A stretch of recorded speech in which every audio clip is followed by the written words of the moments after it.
serving the Republic of the Philippines for more than 75 years. Ito po ang Presidential Broadcast Service.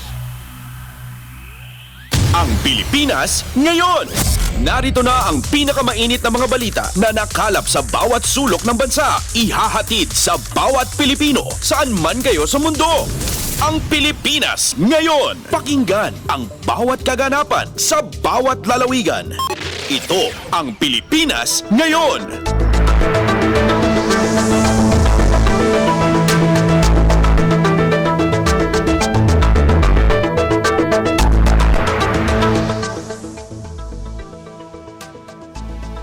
Magandang araw po sa ating mga tagapakinig. Welcome po muli sa ating programang Ang Pilipinas Ngayon. Napapakinggan po ninyo saan mang bahagi ng mundo sa pamamagitan ng ating himpilang Radyo Pilipinas World Service ng Presidential Broadcast Service. Napapakinggan po tayo sa mga sumusunod na shortwave frequencies sa 9.960 MHz, 12.120 MHz at 15.190 MHz. Ako po si Ven Blones, samahan po ninyo ako sa kabuuan ng ating programa. Ngayong araw na ito, kapapalooban pa rin po ng ilan sa mga mahalagang balita mula dito sa ating bansa, kasama na ang mga segmentong business, sports, showbiz at ang mga ulat mula sa iba't ibang rehiyon at lalawigan dito sa Pilipinas.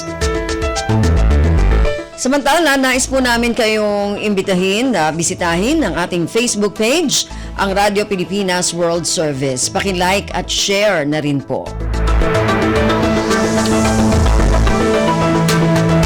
Ang tabayanan, sa inyo na sa ilang sandali ang kabuuan ng ating programang Ang Pilipinas Ngayon. Detalyadong balitaan, di papahuli sa mahahalagang kaganapan. Kamustahin ang inang bayan, ang Pilipinas ngayon.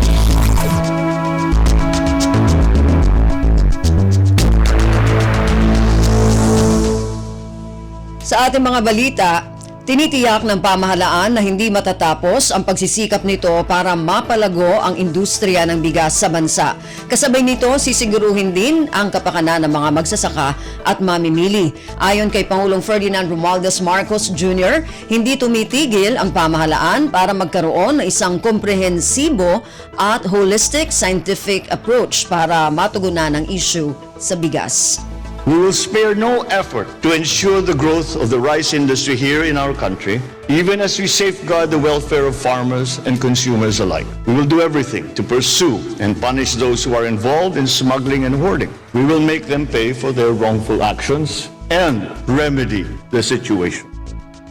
Si Pangulong Ferdinand Romualdez Marcos Jr. Pasada ng mga balita mula sa Pilipinas para sa mga Pilipino saan man sa mundo. Ang Pilipinas ngayon.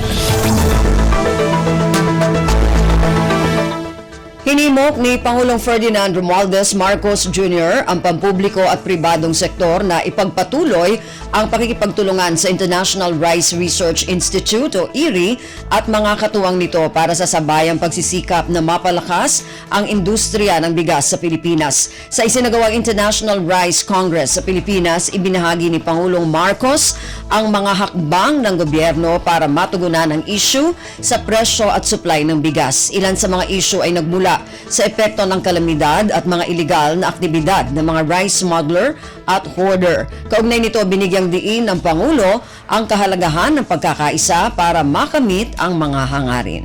Your participation will surely inspire the rest of society and the entire global community to fortify our efforts for food security across the region and the world. It goes without saying, but I think it bears repeating, that rice in our countries means more than food. Si Pangulong Ferdinand Romualdez Marcos Jr. Ang Pilipinas ngayon, kasama si Ven Blones. Nakatakdang kumustahin ni Pangulong Ferdinand Romualdez Marcos Jr. ang Filipino community sa Riyadh, Saudi Arabia kasabay ng pagkasa ng mga kasunduang pangnegosyo. Ito ay kabilang sa mga aktibidad ng Pangulo kaugnay ng kanyang pagdalo sa ASEAN Gulf Cooperation Council o GCC Summit sa Kingdom of Saudi Arabia ngayong linggo. Ayon kay Foreign Affairs Assistant Secretary Daniel Espiritu, bibisitahin ni Pangulong Marcos ang mga Pilipino sa Riyadh pagkatapos ng GCC Summit sa Oktubre 20 sa Carlton Hotel.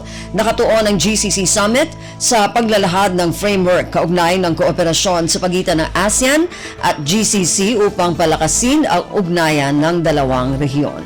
Now, it's very important because the GCC is composed of highly developed Arab economies, and at the same time, they are petrochemical powerhouses and as well as hub and logistics economies. Now, they can help ASEAN in addressing energy and food security. Si Foreign Affairs Assistant Secretary Daniel Espiritu. Kumpleto, detalyadong balitaan, di papahuli sa mahahalagang kaganapan. Kamustahin ang inang bayan, ang Pilipinas ngayon.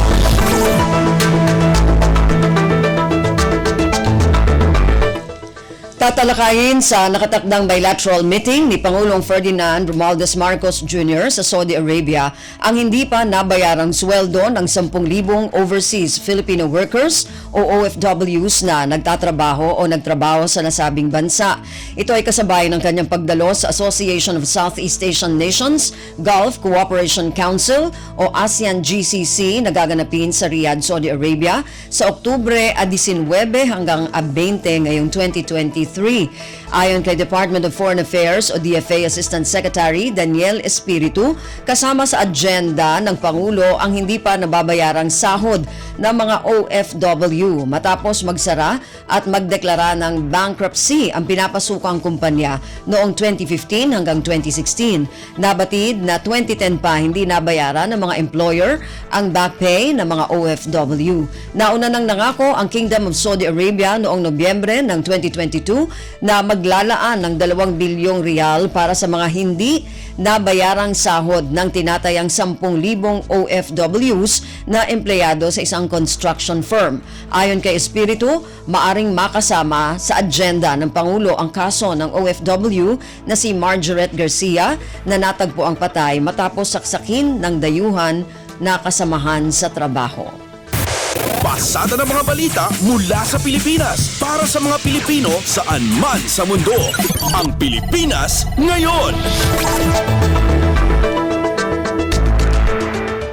May posibilidad na maibsan ang tumataas na presyo ng langis sa mga bansa sa Association of Southeast Asian Nations o ASEAN.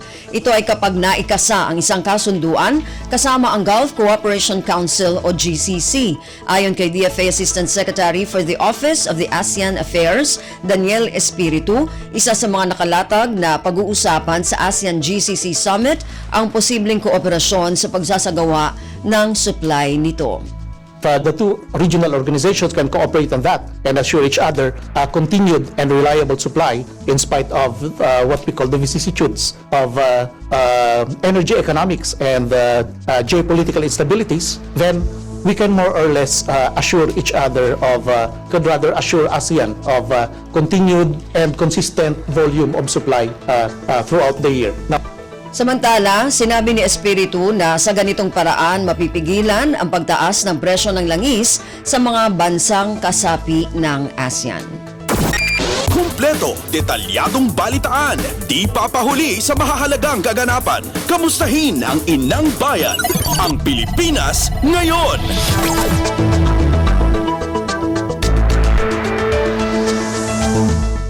Pinag-usapan ni Armed Forces of the Philippines o AFP Chief of Staff General Romeo Bronner Jr. at United Kingdom Ambassador to the Philippines Laure Beaufils ang pagpapatatag ng ugnayang pandepensa ng Pilipinas at UK sa gitna ng mga kaganapan sa West Philippine Sea o WPS. Ito'y sa pagbisita ng embahador sa AFP General Headquarters nitong Lunes kung saan malugod siyang tinanggap ng AFP Chief at Joint Staff kasama ang AFP Surgeon General. Sa pagpupulong ng dalawang opisyal, ipinaabot ng embahador ang paghanga ng UK sa paninindigan at matapang na aksyon ng Pilipinas sa mga hamong pangseguridad sa WPS. Ito ay sa gitna ng mga mapanganib, mapagbanta at iligal na kilos ng China sa karagatan ng Pilipinas. Ayon kay AFP Public Affairs Office Chief Lieutenant Colonel Enrico Gil Ileto, nagkasundo ang dalawang opisyal na maging mas vocal sa diplomatikong posisyon ng dalawang bansa sa mga isyu na may kinalaman sa WPS upang maipaalam sa mundo ang nangyayari sa rehiyon. Samantala, nagpasalamat si Bronner sa non-military support ng UK sa Pilipinas, partikular sa edukasyon kaugnay sa United Nations Convention on Law of the Seas o UNCLOS at climate change. Pasada ng mga balita mula sa Pilipinas para sa mga Pilipino saan man sa mundo. Ang Pilipinas ngayon.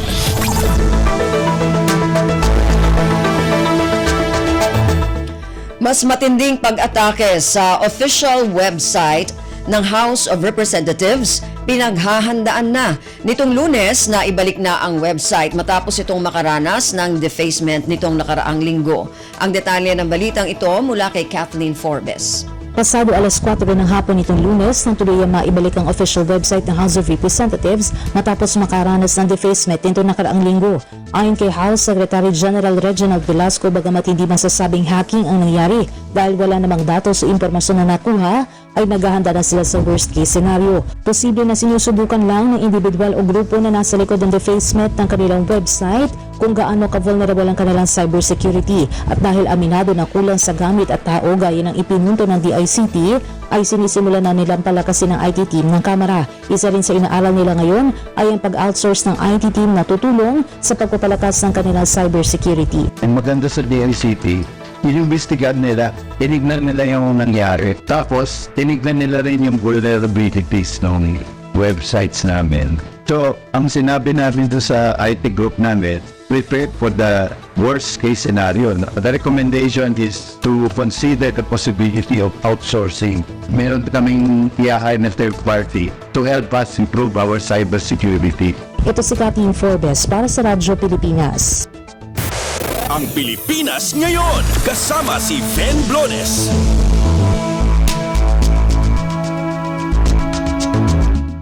Department of Information and Communications Technology o DICT, may persons of interest na sa likod ng nangyaring hacking sa website ng Kamara. Ito ang kinumpirma ni DICT Assistant Secretary Renato Paraiso kasunod ng patuloy na investigasyon na isinasagawa ng ahensya sa nasabing insidente. Ang detalye ng balitang ito mula kay Mary Ann Bastasa. May natukoy ng persons of interest ang Department of Information and Communications Technology o DICT na posibleng nasa likod ng insidente ng pag-hack sa website ng Kamara nitong linggo. Ito ang kinumpirma ni DICT ASEC Renato Paraiso kasunod ng nagpapatuloy na investigasyon ng ahensya sa insidente. Batay naman sa inisyal na investigasyon ng DICT ay posibleng mga Pinoy hacker ang nasa likod ng insidente dahil sa umano'y estilo at lengguaheng ginamit sa pag-hack. Sa ngayon, abala pa rin ang DICT Philippine National Computer Emergency Response Team o ang CERT-PH sa pagsisiyasat upang malaman kung may mga sensitibong impormasyon na nakuha ang threat actor na sangkot sa insidente. Nagbigay na rin ang CERT-PH na mga rekomendasyon sa IT team ng HOR upang maiwasan ang mga katulad na insidente sa hinaharap. Ito si Meran Bastasa para sa Radyo Pilipinas. Kumpleto, detalyadong balitaan, di papahuli sa mahahalagang kaganapan. Kamustahin ang inang bayan, ang Pilipinas ngayon.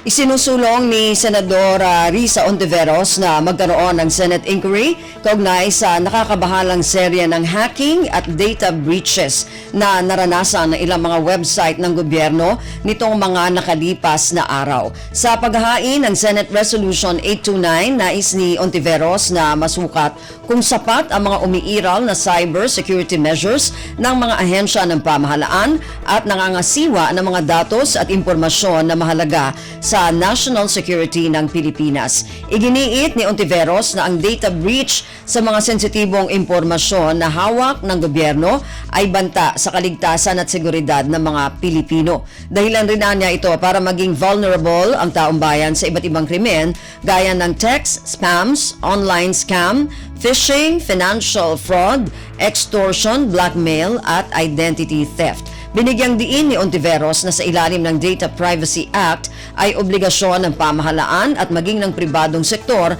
na tiyaking protektado ang mga personal na impormasyon sa lahat ng sistema nito. Pasada ng mga balita mula sa Pilipinas para sa mga Pilipino saan man sa mundo. Ang Pilipinas ngayon.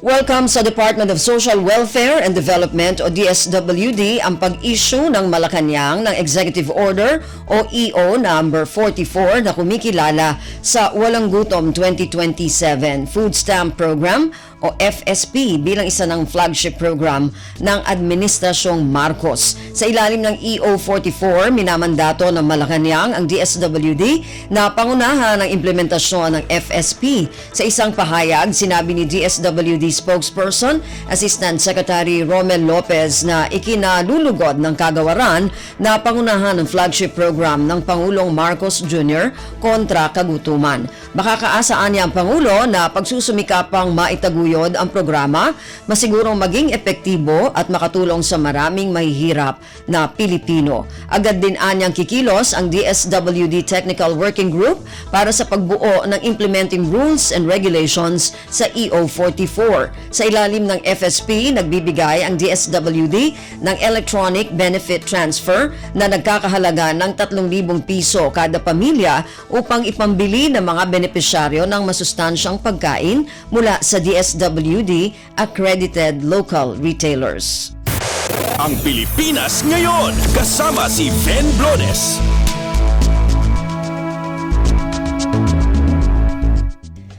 Hinimok ng Quezon City Police District o QCPD ang mga sangkot sa pagkasawi ng 4th year criminology student na si Aldrin Bravante na sumuko na sa pulisya.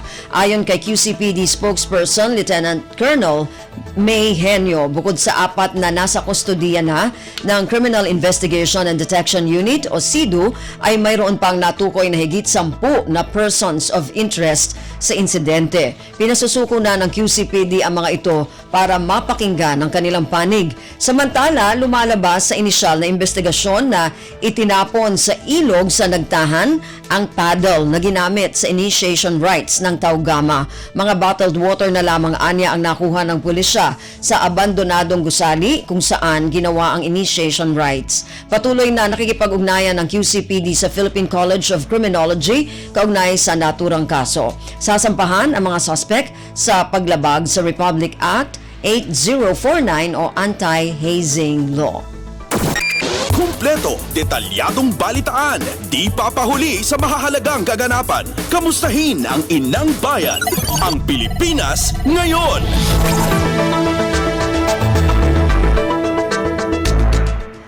Nanawagan si Philippine National Police o PNP Chief Police General Benjamin Acorda Jr. sa lahat ng sektor ng lipunan kabilang ang pamahalaan, civil society, academe, mga relihiyosong samahan at pribadong sektor na magtulungan para sa isang matagumpay na barangay at sangguniang kabataan election o BSKE.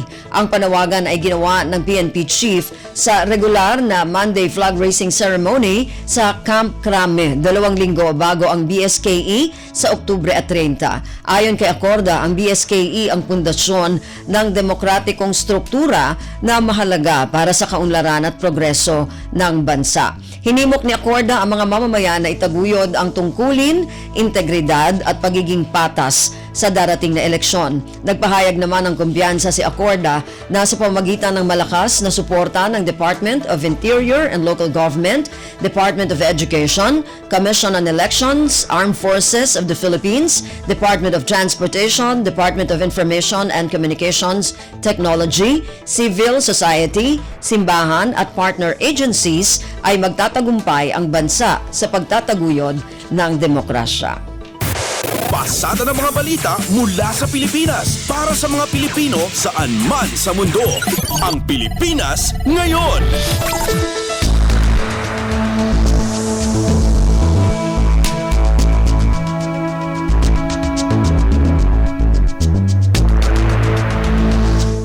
Yan po ang ilan sa mga pangunahing balita mula dito sa ating bansa. Samantala, antabayanan naman po ang mga balita mula sa iba't ibang rehiyon at lalawigan dito sa Pilipinas para sa ating regional news. Balita mula sa lalawigan sa bawat rehiyon ng ating bayan. Dito sa Ang Pilipinas Ngayon.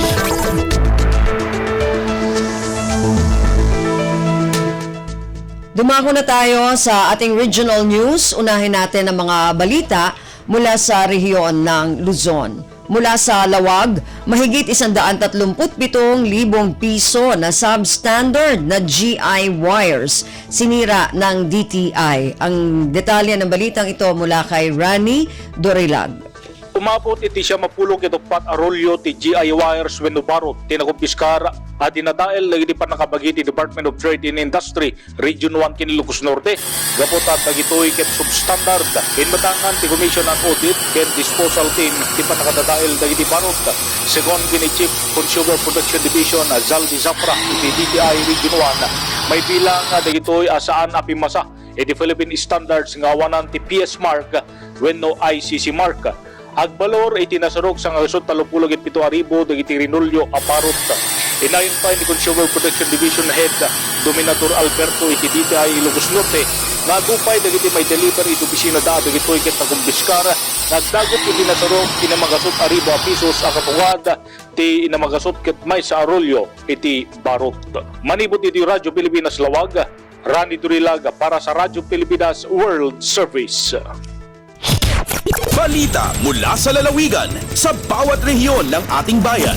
Dito sa Ang Pilipinas Ngayon.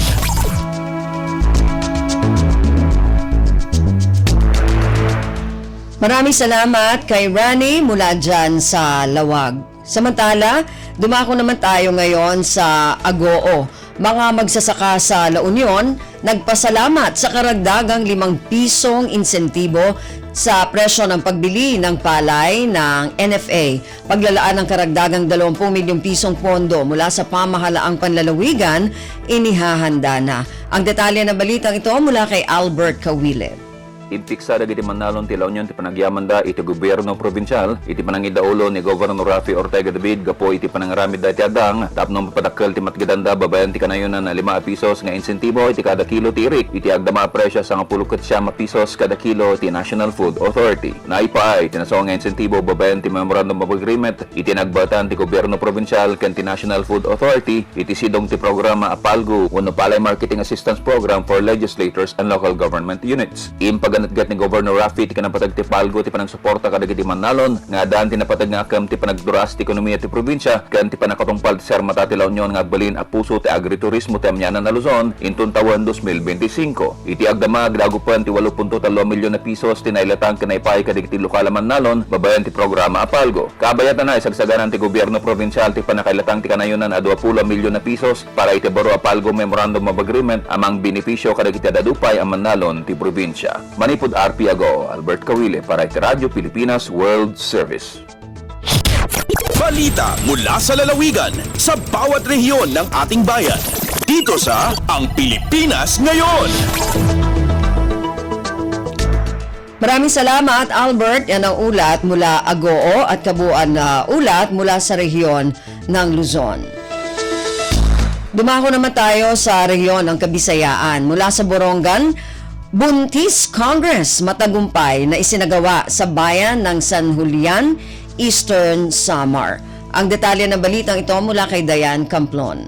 Malang pusor nga nagdumaran buhatanhan Rural Health Unit hanbong kan San Julian hailarom hiton paunguna ni Municipal Health Officer Dr. Artemia Balungay hinbuntis Congress nga may tema nanay nga San Julianano na protektado ngan malipayon. Inapot ha 45 nga mga burod ang tinambong hanasabing aktibidad. Din kadak-an hini nadton mga ada na ha 3rd or last trimester han ira pagburod. Gindumara din hiyan orientation nag-update sa mga burod kung hiraba inandam na hiton ira panganak.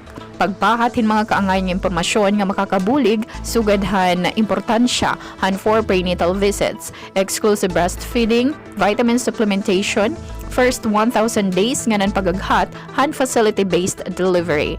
Durante ang aktibidad, nakakarawatan mga burudhin prenatal and laboratory services, complete kit sa panganganak, ngan prizes sa gibuhat ng mga paiyas nga naghatag karisyuhan han mga tinambong. Tigang didi ha syudad han Borongan, Dayan Camplon para ha Radyo Pilipinas World Service. Balita mula sa lalawigan sa bawat rehiyon ng ating bayan. Dito sa Ang Pilipinas Ngayon.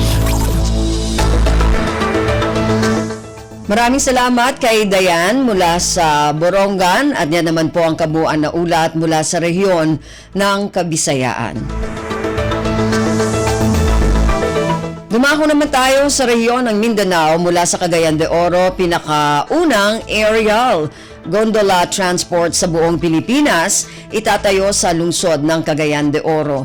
Ang detalye ng balitang ito mula kay Kokoy Medina. Gibutyag ni Mr. Raimundo Talimio Jr., presidente sa Cagayan de Oro Chamber of Commerce, nga duha ngadtos tulo ka tuig gikan karon pagatukuron sa dakbayan sa Cagayan de Oro ang pinakauna nga aerial gondola transport o cable car transport sa tibuok Pilipinas. Kini adunay 5 ka stasyon ug anaa sa 6,000 ka mga pasahero ang maserbisyohan sa maong matang sa transportasyon matag oras. Gidugang pa ni Mr. Talimio nga dili lamang problema sa trapiko ang masugba dinhi apan mamahimo kining atraksyon sa mga turista nga mobisita sa dakbayan ug makaagni sa dugang nga mga negosyante nga mobubo sa ilahang puhunan aron molambo pagsamot ang Cagayan de Oro. Nang hinaot si Mr. Talimio nga magpadayon ang kooperasyon tali sa pribadong sektor o sa lokal nga pagamahanan tungod kay dako ang kalambuan kung anaa ang presensya sa pribadong sektor.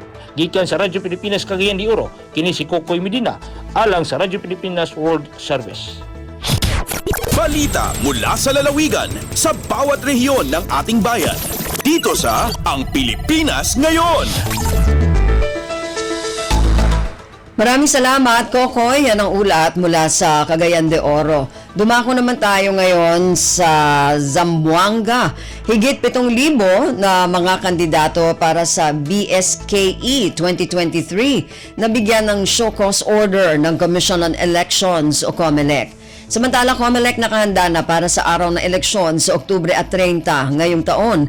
Ang detalye ng balitang ito mula kay Justine Bulanon. Ya-receive show cause order el 7,000 baga kandidato para na Barangay and Sangguniang Kabataan Elections 2023 desde na Commission on Elections. Asigun kung COMELEC Chairman George Erwin Garcia, por causa na magareklamo kay ya-receive el Commission, donde alegadamente taman kampanya estos mas temprano y maskin antes principio día de kampanya. Asigun también, 27 de 7,000 candidato el ya-receive show cause order estaban na región de Zamboanga Peninsula, donde 9 el estaban na ciudad de Zamboanga. Además con Garcia, doble kampanya kontra premature campaigning ella implementa sila y también a caso de vote buying por causa y principio ya el campaign period este Huebes que viene. Preparado asigun el COMELEC para ng BSKE, donde ya distribuye estos mga-election paraphernalia na rehiyon por medio de ayuda estaba ng mga partner agencies como el AFP, PNP, Philippine Coast Guard. Tasiguro también si Garcia que ay tiene Pacifico election este Oktubre 30.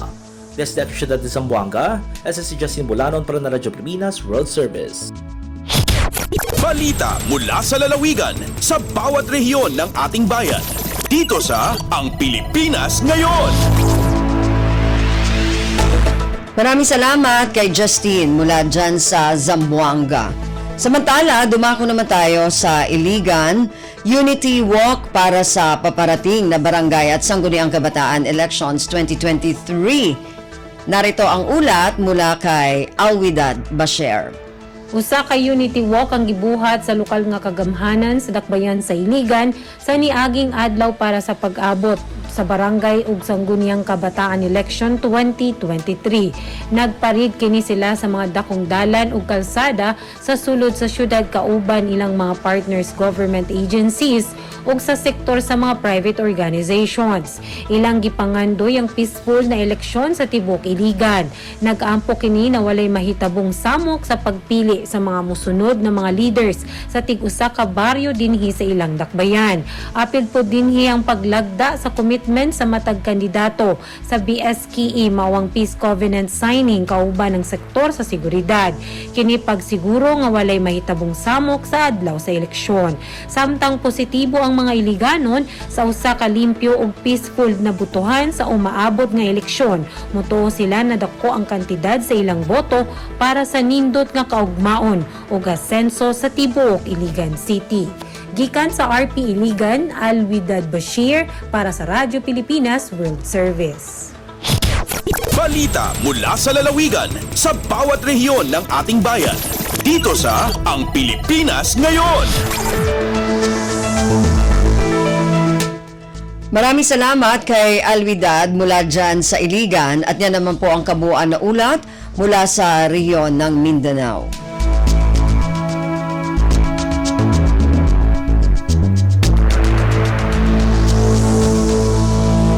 At yan po ang ating regional news para sa araw na ito, kalipunan ng mga balita mula sa iba't ibang rehiyon at lalawigan dito sa Pilipinas. Samantala, antabayan na naman po ang ating mga segmentong business, sports at showbiz.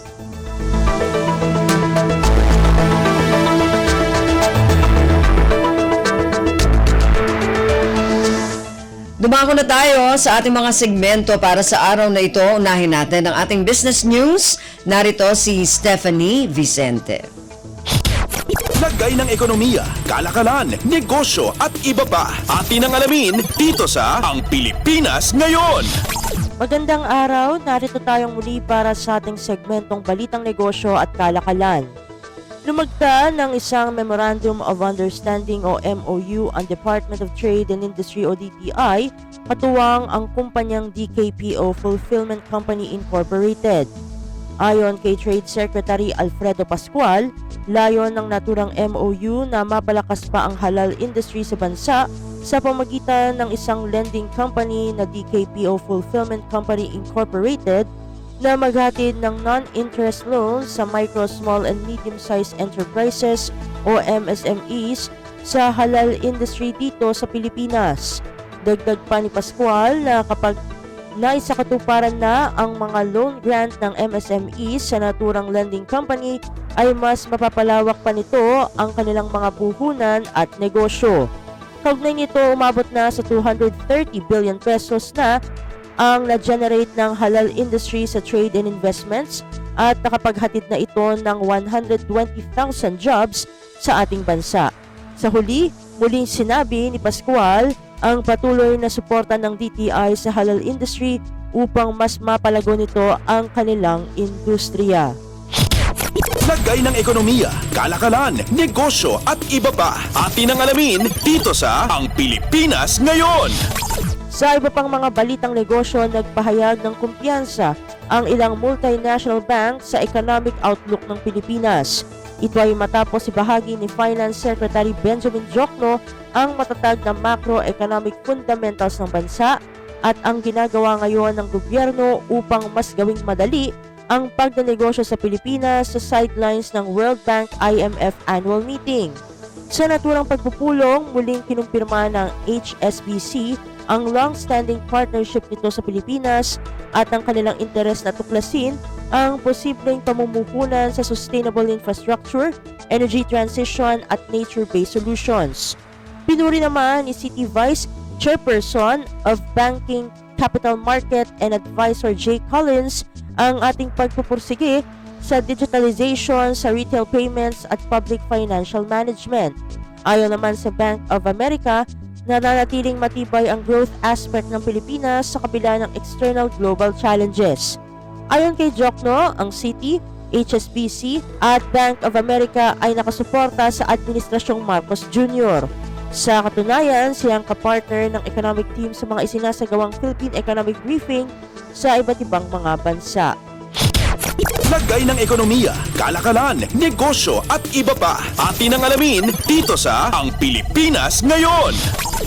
At sa pagtatapos ng ating segmento, naging makabuluhan ang isinagawang pulong ni Department of Tourism o DOT Secretary Cristina Garcia Frasco sa mga dayuhang stakeholder ng turismo sa Cebu City kung saan kanilang natalakay ang mga hamon at oportunidad ng English as a Second Language o ESL sa Pilipinas. Ang nasabing pulong ay bahagi ng listening tours ng Kalihim na layuning makakuha ng mga feedback at mungkahi mula sa iba't ibang tourism sector upang mapabuti ang lokal na industriya ng turismo sa bansa. Dito ay binahagi ni Secretary Frasco ang parehong mithiin nila ni Pangulong Ferdinand R. Marcos Jr. para sa pagbangon ng bansa mula sa epekto ng pandemya at ang suporta ng Kalihim sa sektor ng ESL na sinabi niyang hindi lamang isang educational endeavor bagkus kundi pati ng turismo. Umaasa naman ang Kalihim sa pakipag-usap nito sa mga stakeholder ay magbubunga ng aktwal na pagpapatupad ng mga hakbang na lubos na susuporta sa kanilang industriya. Nagpasalamat din siya sa kanila sa pagiging bahagi ng pamilya ng mga stakeholder ng turismo at sa malaking ambag ng mga ito sa ekonomiya. Ayon sa isang ulat noong 2019 ng Bonard, isang research market specialist na nakabase sa Austria, ang Pilipinas na ang ikalimang pinakamalaking tagapagbigay ng ESL sa mundo na pinagkukunan ng mga bansang kinabibilangan ng South Korea, Japan, China, Taiwan, Thailand at ilang mga emerging markets tulad ng Vietnam, Mongolia at Russia. Lagay ng ekonomiya, kalakalan, negosyo at iba pa. Atin ang alamin dito sa Ang Pilipinas Ngayon. Dito na natatapos ang ating segmentong Balitang Negosyo at Kalakalan. Para sa Radyo Pilipinas World Service, ito si Steph Vicente. Muli, magandang araw. Lagay ng ekonomiya, kalakalan, negosyo at iba pa. Atin ang alamin dito sa Ang Pilipinas Ngayon.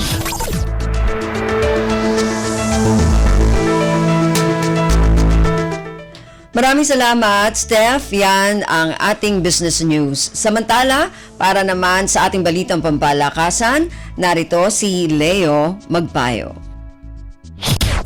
Updates at pinakahuling mga usapin sa mundo ng palakasan. Atin ang pakinggan dito sa Ang Pilipinas Ngayon.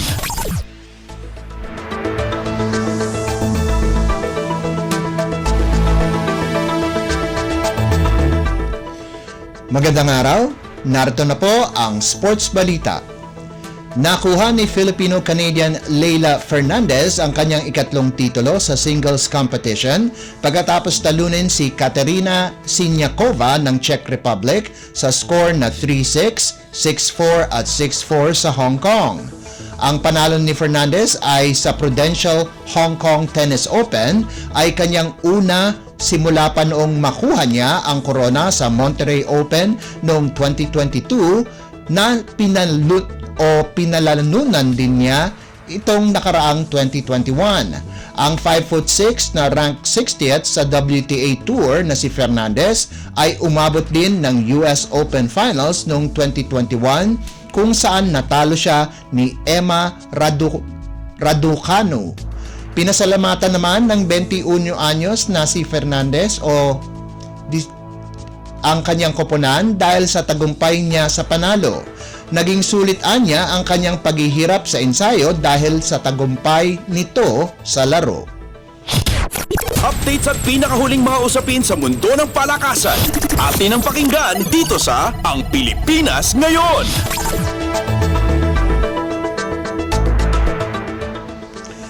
Magkakaroon ng panibagong patakaran sa PBA na isa sa katuparan ngayong season na magbubukas sa Nobyembre 5. Para lumapit sa mga rules ng FIBA, ang mga players ay hindi na maaaring tumawag ng timeout.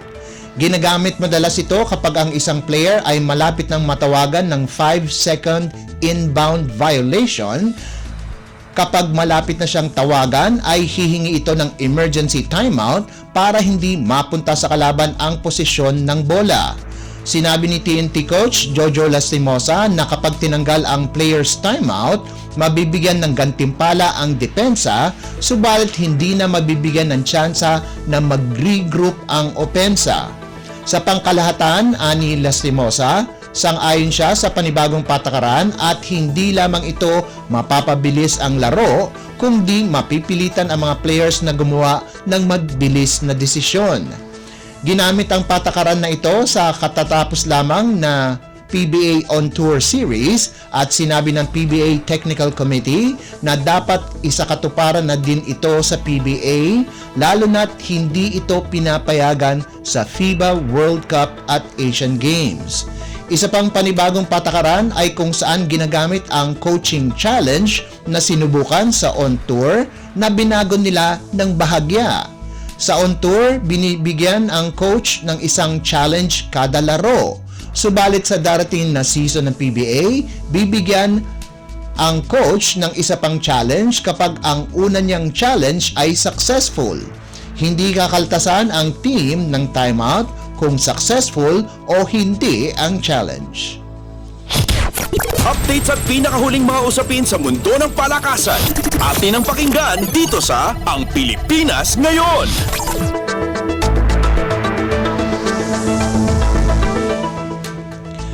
Hindi pa nakakasiguro kung maisasama pa rin ang sport na boxing sa 2028 Los Angeles Olympics. Ito ay matapos na iniligay ng International Olympic Committee ang boxing bilang on hold. Mula pa noong 1920 ay bahagi na ang boxing sa Olympics at kasama pa rin ito sa 2024 Paris Olympics. Magugunitang noong Hunyo ay pinatalsik ang International Boxing Association dahil sa hindi pagkakaintindihan nila sa pagitan ng game chief at Russian president ng boxing organization na si Umar Kremlev. Ang nasabing pagpasya ay resulta ng ginawang session ng IOC sa India. Updates at pinakahuling mga usapin sa mundo ng palakasan. Atin ang pakinggan dito sa Ang Pilipinas Ngayon.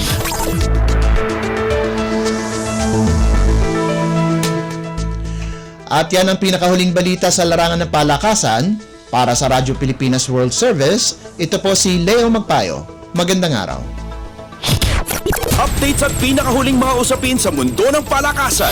Atin ang pakinggan dito sa Ang Pilipinas Ngayon.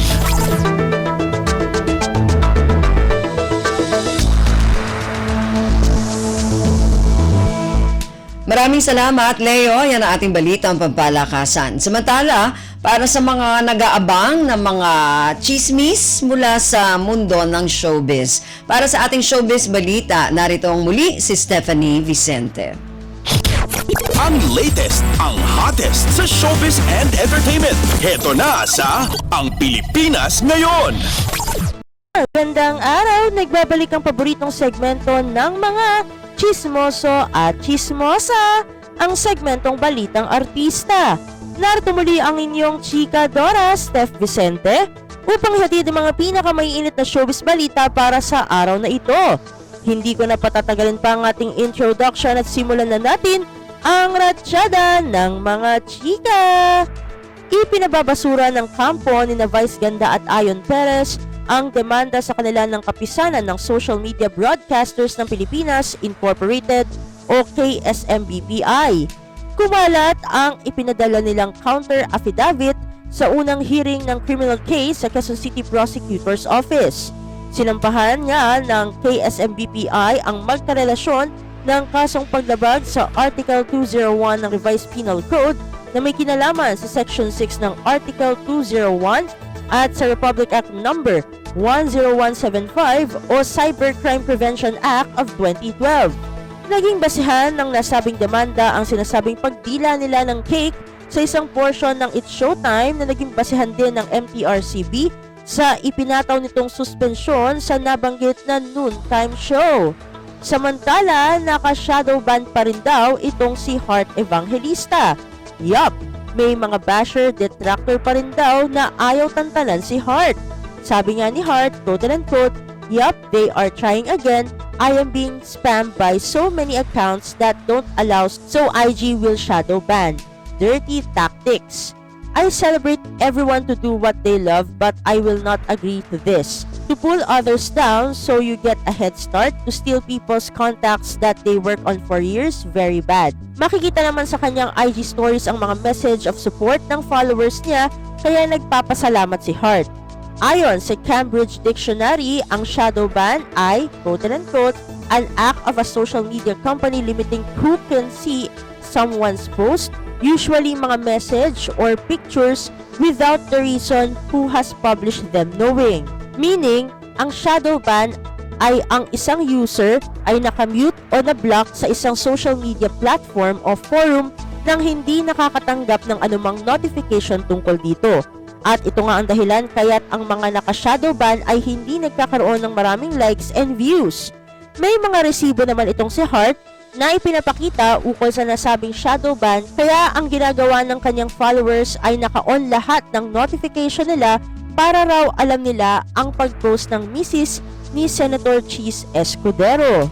At sa pagtatapos ng ating segmento, iba-iba pala ang reaksyon ng followers ni Gerald Anderson sa post nitong "Impossible is just an opinion."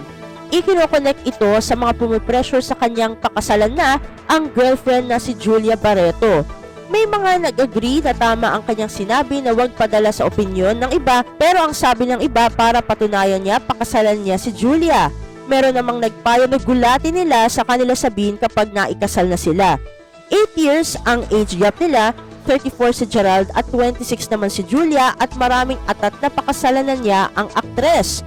Actually, itsurang wala namang connect ang nasabing post dahil naka-military uniform doon si Gerald. Gayunpaman, gumawa ng sariling interpretation ang mga netizen. Naku!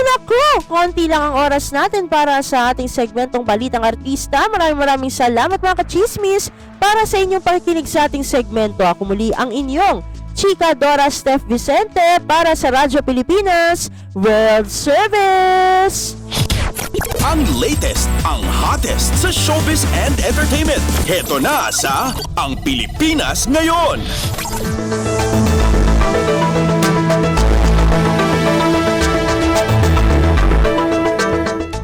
Maraming salamat, Steph. Yan ang ating showbiz balita. Bago tayo magpaalam sa ating programa, muli nais po namin kayong imbitahin na bisitahin ang ating Facebook page, ang Radyo Pilipinas World Service. Paki-like at share na rin po. At narinig po ninyo ang kabuuan ng ating programang Ang Pilipinas Ngayon.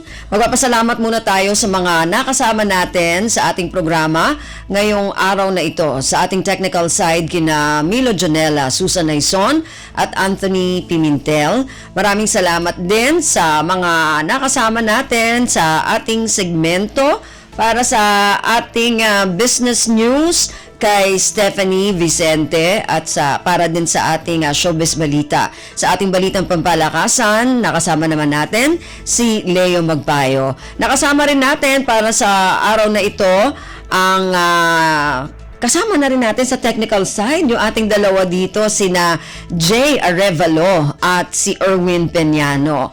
At syempre, gayon din yung mga kasamahan natin na nag-ulat mula sa iba't ibang rehiyon at lalawigan dito sa Pilipinas para sa ating regional news at sa ating station manager na si Mr. Ray Sampang. Hanggang sa susunod na edisyon na ating programang Ang Pilipinas Ngayon, ito po muli si Ven Blones. Maraming salamat po at mabuhay po tayo mga Pilipino. At yan ang Pilipinas Ngayon. Muling samahan si Ven Blones sa parehong oras at alamin ang pinakahuling mga kaganapan at balita saan man kayo naroon. Ang Pilipinas Ngayon.